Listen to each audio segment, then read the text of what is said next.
The LA Kings signed 10 players, including an old familiar face, plus a couple of goalies. We'll give you all the details in this edition of Locked On LA Kings.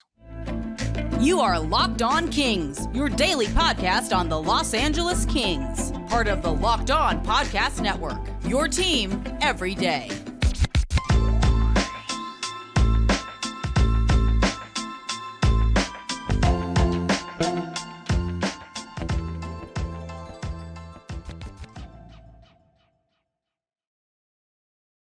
For making Locked On LA Kings your first listen every day, we are free and available wherever you get your podcasts. We would love for you to leave us a positive comment on Apple Podcasts if you're a fan of the show. We are also on YouTube. Please like and subscribe if you're enjoying this content. We are at 2,003 subscribers. Yes, we made it over 2,000. Thank you to all who have taken the time to have liked and subscribed the YouTube channel. Not only did we go over 2,000, but remember last month we had our streak of 7 straight months with over 100 new subscribers come to an end, but we had over 200 subscribers for the month of June. So technically, I think that makes up for not getting 100 last month. So I say the streak lives, but technically that's just me. Anyway, thank you to all of you again who have taken the time to support the show, whether it's on the podcast, the YouTube channel. Really appreciate all of the support and really love where the show has gone in just about a year since I took over. So maybe we can get to, 2,500 by the start of the NHL regular season. It's nice to have goals. Why not? My name is Eddie Garcia. I'm your host of Locked On LA Kings. I've worked in sports media for almost 30 years, 20 plus years at the Fox Sports Radio Network. I'm also co-host of the Puck Podcast. It's a weekly NHL review show that's been putting out content for the past 16 years and a passionate LA Kings fan for 30 years. Hope you had a great weekend. Hope you're enjoying the extended 4th of July holiday. Coming up on today's show, we'll tell you all about the 10 players the Kings signed, plus qualifying offers that were made to some familiar names. But we start with the Kings adding 2 new goalies. Now, if you didn't know it, the NHL free agency signing period started over the weekend on Saturday, and the Kings have brought in a veteran goalie. His name is Cam Talbot. He's 35 years old, agreed on a 1-year deal worth $1 million. He's also eligible to make up to an additional $1 million if he makes certain games played bonuses. He's 6'4", 200 pounds. This season will be his 11th in the NHL. The Caledonia, Ontario native went undrafted, but got his start in the NHL with the New York Rangers, where he spent 2 seasons. That was followed by a 4-year run with the Edmonton Oilers under now Kings head coach Todd McLellan. There was a brief stop in Philadelphia before landing in Calgary for a season. Then it was on to Minnesota for 2 years before joining Ottawa last season. So Cam Talbot is a well-traveled man. In his career, he's appeared in 432 games, 413 starts, posted a career record of 218, 156, and 36 with 28 shutouts. He's got a career goals against average of 265, a 914 career save percentage. Last season, not so good with Ottawa, who was not a very good team, but Cam Talbot last season was 17, 14, and 2, 293 goals against average, and 898 save percentage. However, he is just 2 seasons removed from a very good year in Minnesota in 2021-22. He went 32, 12, and 4, 2.76 goals against average, and a 911 save percentage. He also has a career playoff record of 15 and 16 with 6 shutouts, 251 goals against average, and a 912 save percentage. So what did Cam Talbot have to say about joining the LA Kings? Well, he had a media availability on Sunday and said, I'm obviously going to paraphrase it, that being reunited with Todd McLellan was a factor in his decision to join the Kings, and that he had some of the best years of his career under McLellan while with the Oilers. Matter of fact, the most games he ever played in an NHL season was under McLellan. He played 73 games in the 2016-17 season. What a workhorse he was that year. Not expecting him to see that much time with the LA Kings this season unless something really goes wrong. But Talbot said that the Kings were looking to win now, and he said at this point in his career, so is he. He called joining the Kings a huge opportunity for him. He said that he was very comfortable playing in a tandem situation with Phoenix Copley, if that turns out to be the case. He said that he's been in that situation over the last few years of his career, and he's okay with it. He said that he was very comfortable playing in Todd McLellan's system and talked about the Kings' depth at center being a selling point to join LA. He also talked about former teammate Kevin Fiala, who was with him in Minnesota, that he had a chance to talk to him, and that Fiala said he's going to really love LA, and he's heard nothing good things about the Kings. He said he felt that there was an opportunity to get the number one job if he played well. He said that he was not afraid of healthy competition with Phoenix Copley and said he was going to do everything he could to get as many games as possible. And obviously, he has a million reasons to do that with those incentives in his contract. I know that there are some Phoenix Copley supporters out there that want or maybe expect Copley to get the net because of what he did last season. But I think it's going to be a open competition for the job. And I would not be surprised if we saw a similar situation to last season where there was a tandem of goalies. And if somebody got hot, then they'd get the net for a while until they had the hot hand. Obviously, both Copley and Tandem have played in that situation. So if that turns out to be the case, it shouldn't be an issue for either of them. Now, some think you need to have a defined number one goalie. But the argument can also be made that having two goalies, makes it an easier transition if one of them has to be the number one guy due to injury or something else. And there's nothing wrong with healthy competition between teammates to drive players to be even better. I like the addition of Cam Talbot. Like I said, he's only 1 year removed from having a very good season in Minnesota. When he's going to be playing in front of a much better team, obviously, with the Kings. So I would expect his numbers from a year ago in Ottawa to be much better. Now, I know some will be unhappy that the Kings didn't do a better job of addressing their goalie situation. Some will say they should have used their assets like Gabe Velarde and Alex Iafallo to trade for a more proven goalie instead of a center in Pierre-Luc Dubois. But clearly, the Kings felt that getting PLD would be more of an impact on the team than getting a more proven goalie, or at least the goalies that were available to them as far as what they were looking to spend.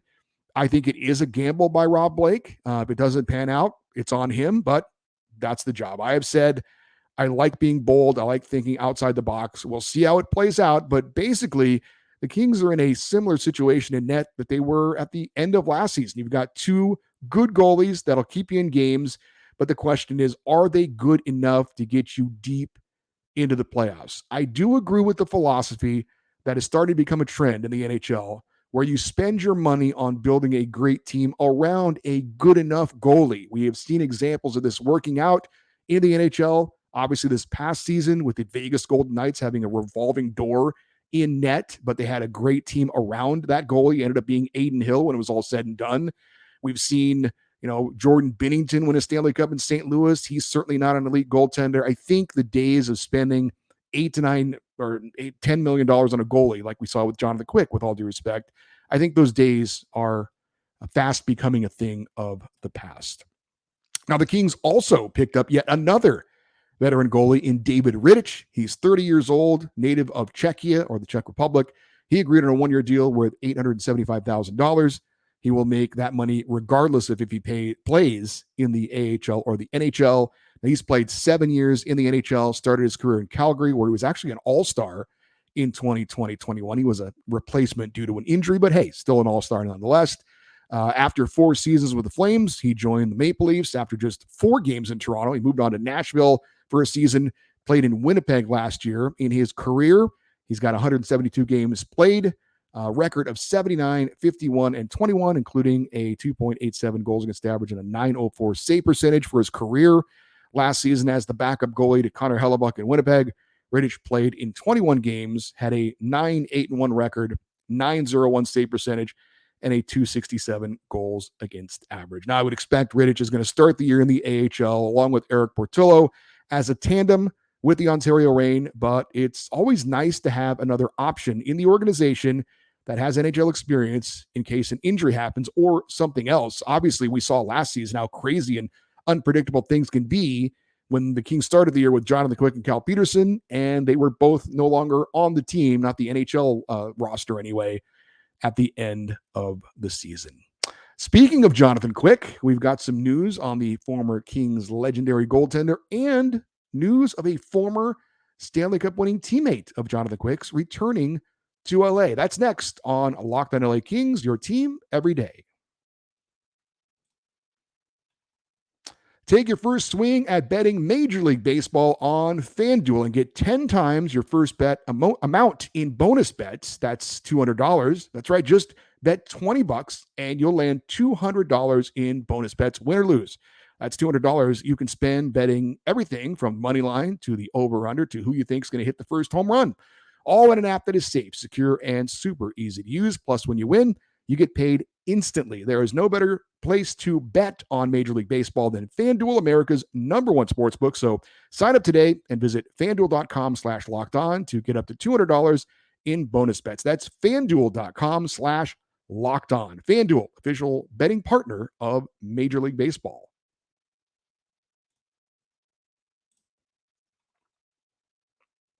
Before we get back to some of the forwards and defensemen that the LA Kings have brought in or made offers to, there are two other goalie notes to pass along involving a couple of former LA Kings. The greatest goaltender in franchise history is planning on putting off his retirement, his jersey retirement with the LA Kings, and maybe a statue outside Crypto.com Arena at some point.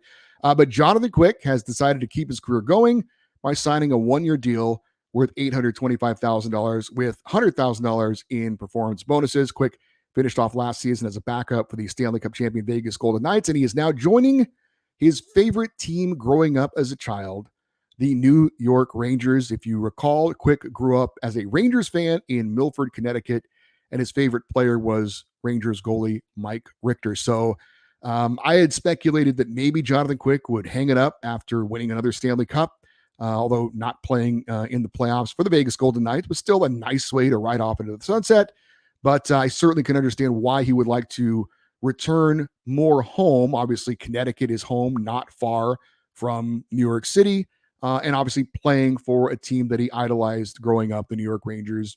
I can certainly understand why he would like to extend his career a little bit longer under those circumstances. Now, Jonathan Quick ranks second all-time in wins by a U.S.-born goalie. He's only 16 behind Ryan Miller.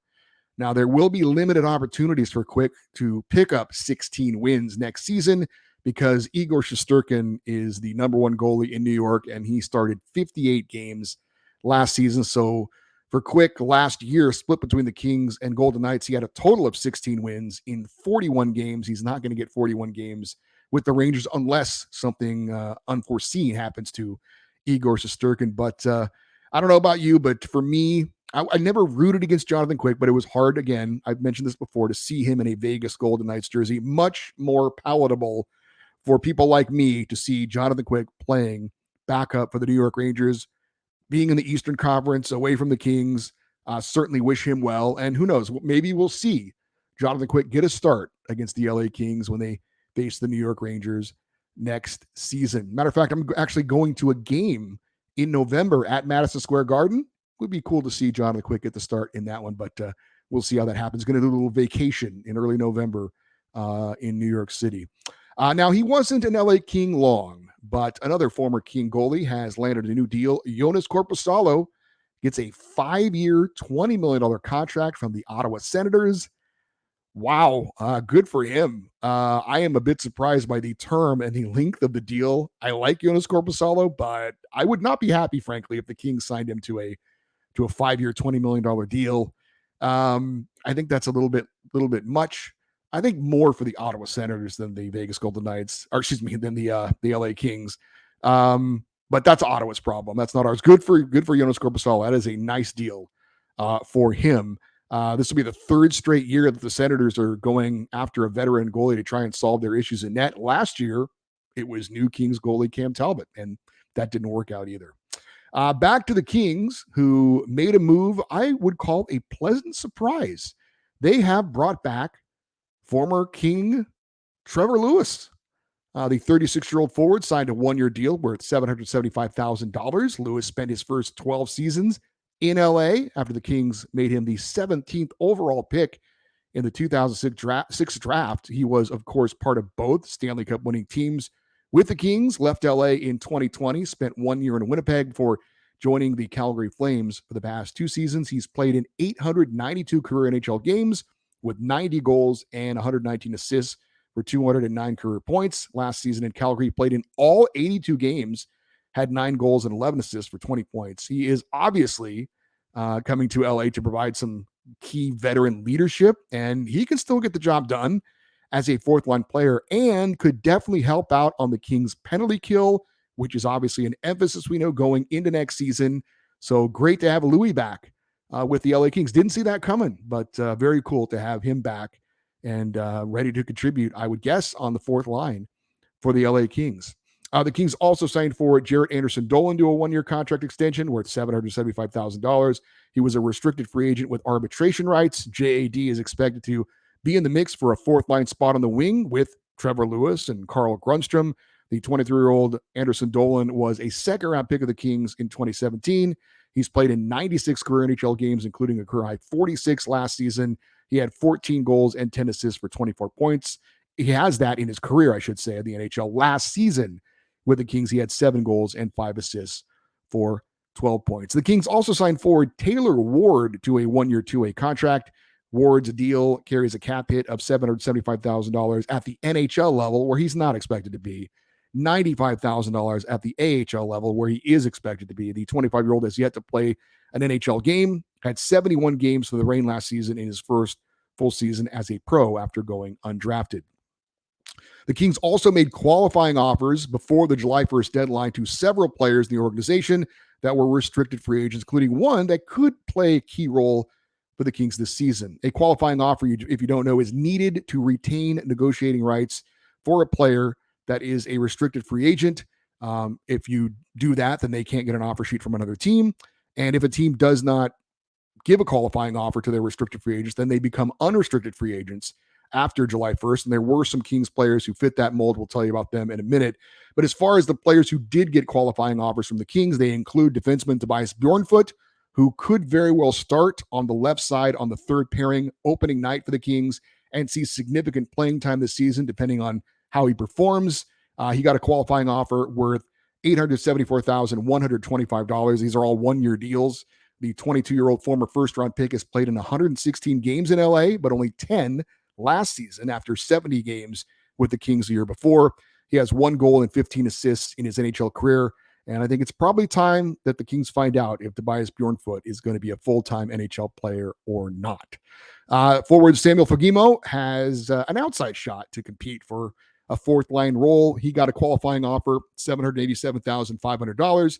He's 23 years old, was a second-round pick of the Kings in 2019. He appeared in 13 NHL games in his career, 9 games last season in LA, where he had 2 goals and an assist. And a pair of players who likely will be back in Ontario waiting for an opportunity are forwards Tyler Madden and Akil Thomas.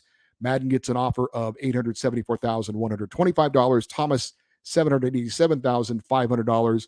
Madden's 23, a former third-round pick of the Canucks, came to LA in the Tyler Toffoli deal. Madden has yet to make his NHL debut. Thomas is also 23, also a former second-round pick by the Kings. He's also yet to appear in an NHL game, only played 13 games last season for the Reign due to injury. Now, the Kings did not make qualifying offers to forwards Elias Anderson or Zach McEwen, making both those former NHL players unrestricted free agents. They can sign with any other team. Same goes for minor league players like Aiden Dudas, Nathan Schnarr, Toby Piquet-Bisson, as well as goalies Matt Villalta, David Rennick, and Jacob Ingham. Now, we are not done with the signings yet. We will continue that next on this episode of Locked On LA Kings, your team every day.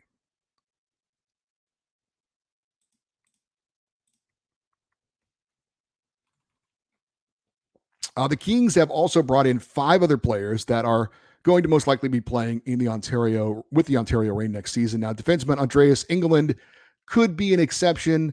He gets a 2-year deal worth $1 million. He's 27 years old, 6'3", 190 pounds from Sweden. He's a left shot defenseman who's played in 80 career NHL games for the Senators, Avalanche, and Blackhawks. He has 0 career goals with 7 assists last season in Chicago. Played 11 games with 1 assist. He and Kevin Connaughton will possibly provide some veteran insurance to play on that left side if Tobias Bjornfoot is not up to the job. Cole Krieger, the 23-year-old King who signed out of Michigan State late last season, could be an option as well. Forward Mikhail Maltsev gets a 1-year deal worth $775,000. He's 6'3", 200 pounds, 25 years old, native of Russia. Former 4th-round pick of the Devils. He's appeared in 56 career NHL games with New Jersey, as well as the Colorado Avalanche. 6 goals, 3 assists for 9 points in his career. He played 5 games for the Avs last season with no points. Defenseman Steven Santini gets a 1-year deal worth $800,000. He's 28 years old, 6'2", 210 pounds, a right shot. He was a second-round pick of the Devils in 2013. He's appeared in 123 career NHL games with the Devils, Predators, and Blues, scoring 5 goals with 18 assists for 23 points. Last season for St. Louis, he appeared in 4 games with 1 assist. Defenseman Joe Hicketts gets a 1-year deal, a 2-way contract worth $775,000. He's 27 years old, 5'8", 175 pounds, from Kamloops, British Columbia. He was undrafted. He's a left shot defense. Signed with the Red Wings to start his career, where he played 22 career games with no goals and 5 assists. Last 3 seasons, he's played exclusively in the AHL with 2 goals in the Minnesota Wild organization. Expect that to continue with the Ontario Reign. Speaking of the Ontario Reign, they signed forward Charles Hudon to a 2-year deal. Now, since this is a signing by the Reign and not the Kings, he will not be playing for LA unless they sign him to a deal, which isn't expected to happen. The 29-year-old Quebec native was a 5th-round pick of Montreal in 2012, appeared in 134 career NHL games with the Canadiens and Avalanche. Last season, he played 9 games for Colorado with no points. So there you have it, a wrap-up of a very, very busy weekend for the LA Kings. Most notably, they bring in Cam Talbot as the de facto 1B goaltender to Phoenix Copley, but we'll see how it goes in competition for the job. Trevor Lewis, obviously, certainly a big name that we're very familiar with, one of the old Stanley Cup winners, coming back to, I would assume, finish out his career with the LA Kings. So that was very good. The qualifying offers to some of the younger guys to give them a chance to stay in the Kings organization and see what they can do going forward as possible future pieces for the LA Kings. And then obviously filling out some roster spots for the Ontario Reign, signing some of these other free agent forwards and defensemen that were available. But the biggest deal again for the Kings, bringing in Cam Talbot on a 1-year deal to see what he can do as in competition for the Phoenix Copley for the Kings' #1 goalie job. Now, for you everydayers, those of you that listen and watch Locked on LA Kings every day, coming up, I plan on doing a show tomorrow, which is the holiday, 4th of July, but I reserve the right to change my mind if I find myself in a barbecue coma. I'm just saying, if for some reason there's no show tomorrow, I think you'll understand why. Maybe I was doing a little bit too much celebrating on the holiday, but I'm planning on doing a show. We'll see how that goes. But I will tell you that coming up this week, we have the Kings development camp coming up on Thursday. And in honor of that, we're going to do a special prospects report episode of Locked on LA Kings. We are scheduled to be joined by Harrison Lee. He is the host of Locked on Winnipeg Jets, to get the full scoop on Pierre-Luc Dubois and his time in Winnipeg and what he thinks about the deal with the Kings to send PLD to LA. And then, of course, on Friday, we'll have our weekly fan feedback show as well. You want to send us an email for that. As always, the email address is lockedoneddie@gmail.com, EDDIE, lockedoneddie@gmail.com. And if you're watching on YouTube, you can always post your thoughts and comments in the comments section in all of the episodes. We'd love for you to stay connected with us through following us on Twitter and Instagram, which is at Locked on LA Kings. That'll do it for today's show. Thank you very much for watching and listening. Locked on LA Kings. I'm Eddie Garcia. Have a great day. We will probably talk to you tomorrow. And as always, go Kings, go.